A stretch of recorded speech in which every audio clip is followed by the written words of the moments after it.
compartilhar nossas mensagens, nossos vídeos para seus amigos e familiares e se inscreva em nosso canal.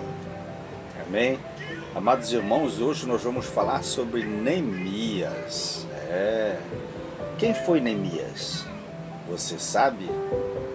Já já estaremos de volta e vamos falar sobre Neemias.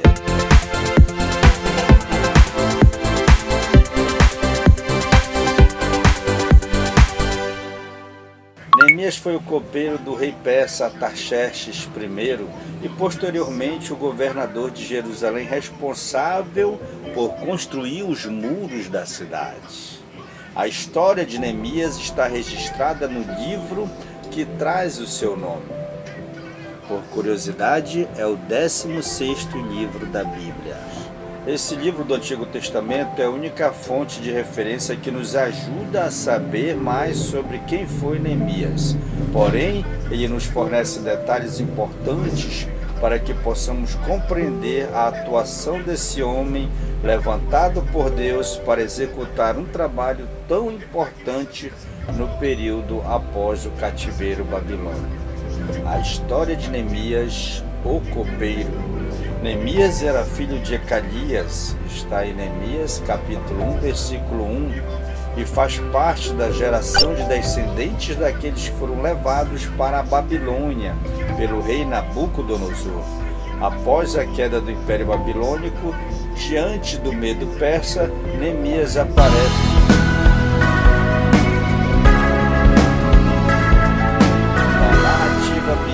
com notoriedade. O nome Neemias significa o Senhor consolou. O fato de o texto bíblico não fazer nenhuma menção sobre a esposa ou os filhos de Neemias, muitos intérpretes sugerem que ele possa ter sido um eunuco. Porém, não há nada concluso sobre isso. Na corte persa, Neemias possuía um cargo muito importante e de grande responsabilidade, pois ele era o copeiro pessoal do rei persa Artaxerxes I, 465 a 424 a.C.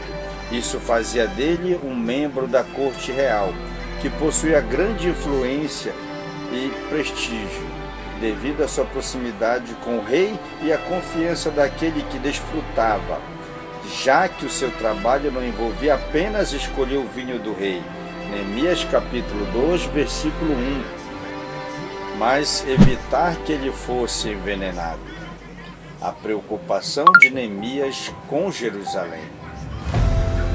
No 20º ano do reinado de Artaxerxes I, entre novembro e dezembro de 446 a.C., Neemias recebeu notícias sobre a situação caótica em Jerusalém e a miséria de seu povo. Além disso, ele também ficou sabendo que os muros da cidade estavam destruídos e seus portões queimados. Está em Neemias, capítulo 1, verso 1 a 3. Isso fez com que Neemias ficasse bastante angustiado, e ele jejuou e orou pedindo pela misericórdia de Deus. Depois, entre março e abril de 445 a.C., enquanto servia na corte, o rei persa percebeu a tristeza no semblante de Neemias e lhe perguntou qual era o motivo de sua tristeza. Neemias explicou seu problema ao rei, conseguiu dele a permissão para retornar a Jerusalém e reconstruir os muros da cidade. Além do material necessário para tal empreendimento, o texto bíblico deixa bem claro que tudo isso aconteceu porque a mão de Deus era com Neemias. Está em Neemias 2, 1 a 8. Após obter a autorização necessária, Neemias partiu para Jerusalém. Naquela época, os muros e os portões de uma cidade simbolizavam sua força e dignidade. Daí se percebe a importância do trabalho pretendido por Neemias. Ele foi nomeado como governador da província de Jerusalém. Neemias enfrenta oposição. Neemias levou consigo todos os documentos que garantiam a legalidade de suas ações. Porém, mesmo assim, ele precisou enfrentar grande oposição. Na verdade, desde o tempo dos reinados de Ciro 559 a 530 a.C. e Dario I, 522 a 486 a.C., houve oposição contra a reedificação de Jerusalém. Essa perseguição aos judeus também foi vista nos reinados seguintes, nos dias do rei Assuero, 486 a 465 a.C., e do próprio Artaxerxes I, de 465 a 424 a.C. A grande oposição contra o trabalho de Neemias partiu da parte de Sanbalate, o Honorita, Tobias, o Amonita, e Gesem, o Arábio.